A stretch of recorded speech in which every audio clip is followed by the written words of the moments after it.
ঘেরা কিন্তু আমি সেট করে দিয়েছি আর একদম হালকা হালকা কুচি পড়েছে। এটা একটা খুবই সোবার লুক লাগে দেখতে। Welcome back to my channel love my story line. বন্ধুরা, আজকের ভিডিওটা কিন্তু সম্পূর্ণ টিউটোরিয়াল ভিডিও, আর আজকে দেখাবো আপনাদের এই সুন্দর ড্রেসটা টিউটোরিয়াল, একদম ইজি ওয়েতে কাটিং অ্যান্ড স্টিচিং প্রতিটা জিনিসই আপনাদের সাথে শেয়ার করব। তার আগে একবার এই শ্যুটটা আমার লাড্ডু গোপালকে একবার পরিয়ে আপনাদের সাথে দেখাই। আর দেখুন, এই ড্রেসটার টিউটোরিয়ালও কিন্তু দেওয়া আছে, এই হেয়ারের টিউটোরিয়ালও দেওয়া আছে। অবশ্যই কিন্তু আপনারা প্লেলিস্ট চেক করুন যদি দেখতে চাইছেন। আজকের টিউটোরিয়াল ভিডিওটা আপনাদের খুব হেল্পফুল হতে চলেছে। পয়লা বৈশাখের জন্য মেনলি এই ড্রেসটা আমার বানানো। দেখুন, আমার লাড্ডু গোপালের জন্য খুব সুন্দর গরমের একদম ইজি ওয়েতে আপনাদের সাথে আমি শেয়ার করছি। দেখুন আমার লাড্ডু গোপালকে কি দুর্দান্ত ফিটিংস হয়েছে আর কি সুন্দর লাগছে। গরমের জন্য একদম হালকা পাতলা এই ড্রেসটা তৈরি করেছি। আপনারাও কিন্তু আপনাদের লাড্ডু গোপালের জন্য বানিয়ে ফেলুন। এবার যদি মাথায় হেয়ারটা পরিয়ে দেওয়া যায়, দেখুন তো কি দুর্দান্ত লাগছে, কি মিষ্টি লাগছে না? আসুন তাহলে এই টিউটোরিয়ালটা আপনাদের সাথে শেয়ার করি। এখানে আমি দুটো কাপড়ের টুকরো নিয়েছি। এটা হলো বডির পোর্শনটা হবে আর এটা হলো নিচের ঘেরাটা। এই উপরের পোর্শনটার মাপ হচ্ছে 11.5 মানে 11.5 ইঞ্চি বাই 4 ইঞ্চ মানে 4, 11.5 inch by 4 inch, 11.5 by 4 inch. এবার এই ঘেরার মাপটা যেটা আছে, এইটার মাপটা হলো 14 ইঞ্চ মানে 14 inch by 2 inch, 14 inch by 2 inch, 14 inch by 2 inch. এবার যেটা করব, এটা কাটিংটা আমি করে ফেলবো। এটাকে আমি 3 বার ফোল্ড করব। এই একবার ফোল্ড করলাম, একদম সমান করে ধরে নেবেন এরকমভাবে। আমি এটাকে আবার ফোল্ড করব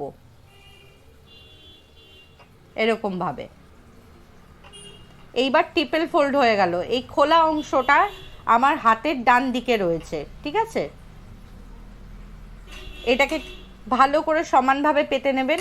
এবার যেটা মাপ করবেন, এখানে আমি ফ্রন্টে 1 ইঞ্চি মাপ করব, এইখানটা 1 ইঞ্চ মাপ করব, আর এইখানটা মাপ করব 1.2 ইঞ্চ, 1.2 ইঞ্চ।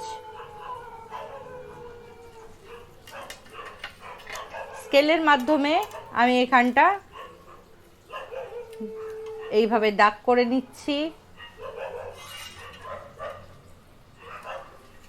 এইবার যেটা করতে হবে, এখান থেকে একটু হালকা এরকম ক্যারাচে করে এইভাবে কাটিংটা করতে হবে। কাটিংটা বুঝতেই পারছেন, এখানটা 1 ইঞ্চ রেখেছি, এখানটা রেখেছি 1.2, এখানে এরকমভাবে দাগ করে নিয়েছি। এবার কাটিংয়ের সময় এখান থেকে হালকা এরকমভাবে শেপে কেটে নেব। কাটিংটা আমি করে নিচ্ছি।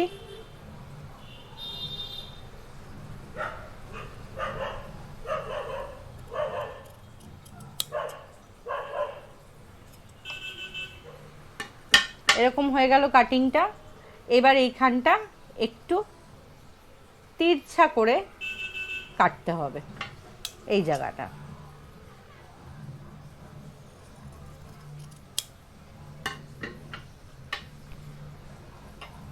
দেখুন এরকম আসবে, দুটো পার্ট হয়ে গেল। ফার্স্টেই আমি এই ঘেরার অংশটা যেটা রয়েছে নিচের পোর্শনটা সেলাই করে নেব। এটাকে এইটুকুনি মুড়িয়ে, অল্প করে মুড়িয়ে পুরো একটা প্লেন স্টিচ আমি পুরো এই পাড়ের এখানটা দিয়ে নেব। এখানে আমার স্টিচ কিন্তু কমপ্লিট হয়ে গেছে। এবার যেটা করব, ঘেরার এখানে হালকা একটা কুচি দেব, কিন্তু কোনো প্লেট করব না। আপনাদের আগের দিনের ভিডিওতে আমি টেকনিকটা শিখিয়েছি। সব থেকে যেটা বড় সেলাই আছে, এখন এই কুচি ফেলতে গেলে আপনাদের কোনো প্লেট করতে হবে না, খুব ইজি টেকনিক। সব থেকে যেটা বড় সেলাই আছে সেইটা দিয়েই আমি স্টিচটা কমপ্লিট করব। আর যদি আপনারা হাতে সেলাই করছেন তাহলে অবশ্যই বড় বড় করে রান স্টিচ করবেন, যাতে একটা সুতো টানলে ওটা কুচিটা গুটিয়ে আসে।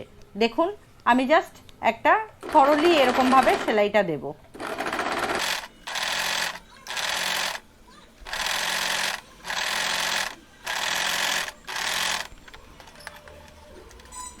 এখানে দুটো সুতো থাকে, একটা ববিনের সুতো আর একটা মেশিনের সুতো। তো এইটাকে উপরের সুতোটাকে এইভাবে ধরে নেবেন, এরকমভাবে হালকা হালকা করে টেনে একদম হালকা হালকা করে কুচি ফেলবেন, খুব একটা বেশি করার দরকার নেই।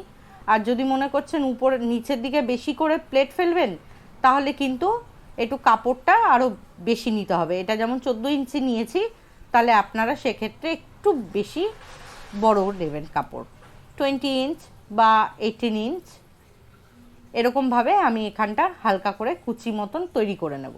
এইখানটা আমি একটা বর্ডার লাগাবো, ইয়েলো কালারের বর্ডার। তো এটার মাপ নিয়ে নিচ্ছি, এই যে 2 ইঞ্চি বাই 1 সুতো। তো আমি এখানে 2.5 ইঞ্চি কাপড় একটা কেটে নেব, 2.5 ইঞ্চি বাই ওই 1 ইঞ্চি কাটলেও হয়, বা 1 ইঞ্চি থেকে একটু কম কাটলেও হয়। এই দুটো জায়গায় প্রথমে আমি কাপড়টাকে এইভাবে সেট করে নেব। এদিকে সেলাই হয়ে গেছে, এবার এটাকে উল্টো দিকে এইভাবে ঘুরিয়ে নেবেন। ঘুরিয়ে নেওয়ার পর এই কাপড়টাকে এতটা চওড়া নেওয়ার দরকার নেই, এখানে আমি 1 ইঞ্চি কাপড় নিয়েছি, আপনারা চাইলে আরও কমও নিতে পারেন। এইভাবে মুড়িয়ে আমি এখানটা সেলাই করে দেবো। দেখুন দুদিকে আমি কাপড় সেট করে নিয়েছি, এবার যেটা এক্সট্রা কাপড় আছে এটাকে কাট করে দিতে হবে।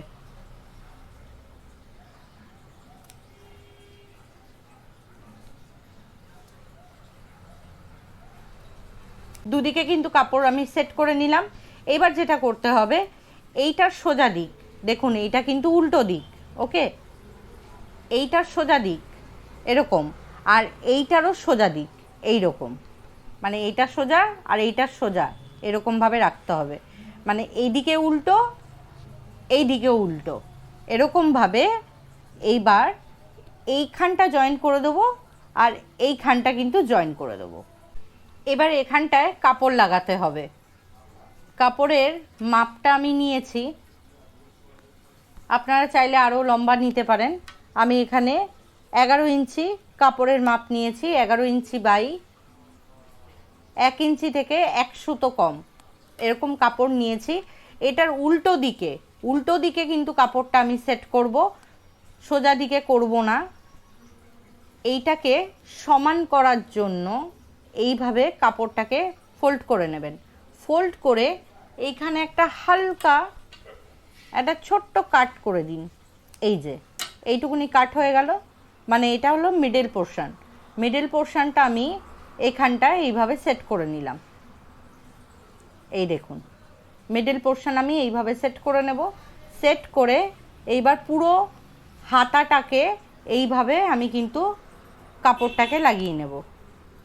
এরকমভাবে পুরো কাপড়টাকে এরকমভাবে উল্টো দিকে আমি এই কাপড়টাকে সেট করব। কাপড়টা কিভাবে সেট করবেন, এই দেখুন এখানে মার্ক করেছি, আর এটা হলো মিডলের মার্কটা। এইখানে এরকমভাবে জয়েন করব, ধরে নেব প্রথমে এইভাবে। প্রথমে এই ধারটা আমি সেলাই করব, তারপর সেলাই করতে করতে এই ধারে চলে আসব। দুদিকেই কিন্তু আমার কাপড় এইভাবে উল্টোভাবে লাগানো হয়ে গেছে। এবার এটাকে আমি সোজা করব, সোজা করে নিলাম। এবার দেখবেন, খুব ভালো করে দেখবেন, হ্যাঁ, এই জিনিসটা না বেরিয়ে থাকে, এটাকে এইভাবে ফোল্ড করে নেবেন এই রকমভাবে, তবে গিয়ে এরকম বর্ডারটা আসবে। সেম এইভাবেই আমি এই দিকেও কিন্তু সেলাইটা করে নেব। দেখুন এখানে কিন্তু কাপড় সেট করা হয়ে গেছে, কি দুর্দান্ত সুন্দর লাগছে, দেখতেই পাচ্ছেন, খুবই বিউটিফুল অ্যান্ড কালারফুল লাগছে। এবার যেটা করব, ঘেরা তো আমি আগেই সেলাই করে নিয়েছি, ঘেরাটা জাস্ট এবার সেট করে দেব। এইটার সোজা দিক আর ঘেরার উল্টো দিক, এই দেখুন এইটা হলো উল্টো, এইটার সোজা দিক, ঘেরাটার উল্টো দিক, এইভাবে আমি সেলাই করে দেব। পুরো এরম রাউন্ড করে সেলাই করে দেব। ঘেরা কিন্তু আমি সেট করে দিয়েছি, আর একদম হালকা হালকা কুচি পড়েছে। এটা একটা খুবই সোবার লুক লাগে দেখতে, দেখুন একদম হালকা হালকা কুচি পড়েছে। আর আজকে টিউটোরিয়াল ভিডিওটা কিন্তু এত অবধি রইল, আপনাদের কতটা হেল্পফুল হলো জানাতে কিন্তু একদম ভুলবেন না। নেক্সট দেখা হচ্ছে অন্য কোনো টিউটোরিয়াল ভিডিও নিয়ে আপনাদের সাথে। আজকের মতো এখানেই বিদায় নিলাম, সকলে ভালো থাকবেন। জয় রাধে, হরে কৃষ্ণা।